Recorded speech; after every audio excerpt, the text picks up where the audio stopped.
Hello and welcome to another episode of How to Make Your Phone a Video Game System. Today I'm going to be showing you guys how to make your phone a Game Boy Advance / Game Boy. First thing you're going to need to do though is make sure your Bluetooth is turned on or else this will not work.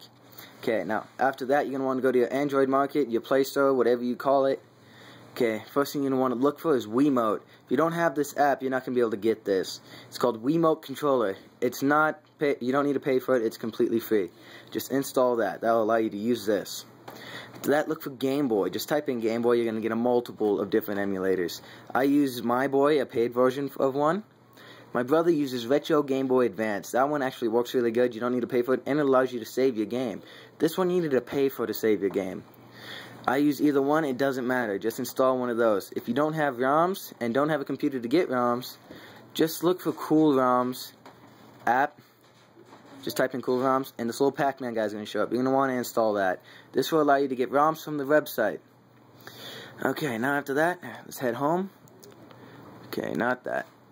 Now you're going to want to come down to, make sure your Bluetooth is turned on for this part. Wiimote Controller. Make sure you look for that app. Let's let this load up so you guys can see the screen.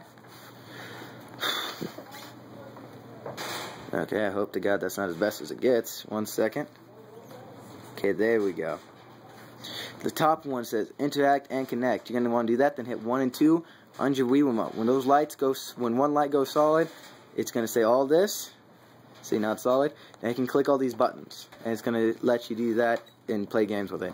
First, hit Wii. Before you do that, go to number 2 and hit Wii Controller IME. This one right here. Just click that and hit Wii Controller IME. Now click Home. Now go to your emulator. Whichever emulator you have, I know it will work with the Wii remote. Okay, now you're going to want to hit the settings, hook this all up. Okay, first thing you want to do is input key mapping. You're going to want that, just go there and set all these, like left goes to the left side of the joystick, all that. That should allow you to hook it up. If you guys need an example, here, let me show you.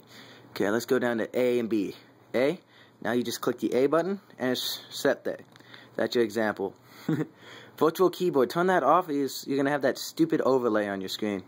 Okay, now use input method. Make sure this is turned on or it won't let you use the remote. Now video. This is so you'll fit your whole screen. Just hit stretch to fit screen. That will allow it to fit your whole screen. Okay, now let's start up a game. Let's try Metal Slug. I've played this in the arcade many times. Really fun game that you play. The sound quality is almost as good as the arcade cabinets.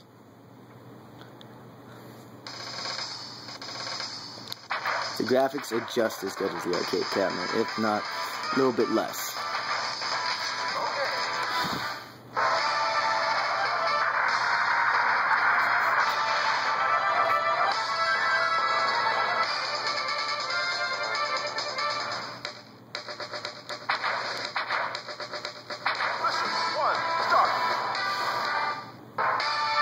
Now I can shoot, I can jump, and I can move. And I can hit the start button. All this, my R button, my L button, all of it works. So I'm going to use my R button, throw a grenade down in there. Game works really good. I've not had a problem with this emulator since I've gotten it. It hasn't like failed on me or crashed or anything like that. It works really good. Like I said, the graphics and sound are amazing. I mean, you can hear that for yourself. Listen to that.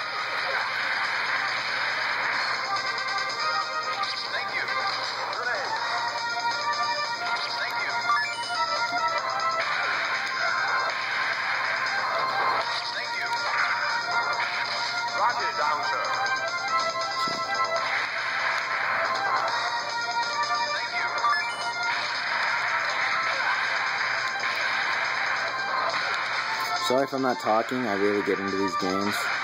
And I'm not running off a script, I'm just telling you guys how to do this. Okay, now, let's try to beat this boss. Okay, where would be beginning stuff?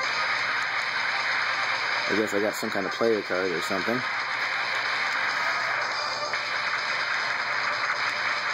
I think I can get this guy to go down.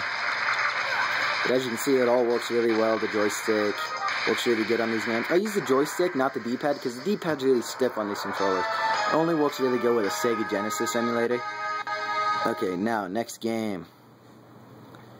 Let's close this. Okay, let's try Zelda Minish Cap. Really fun game. Actually uses the 3D models from Wind Waker as sprites, so it's really fun. And it uses some of the music from Wind Waker too.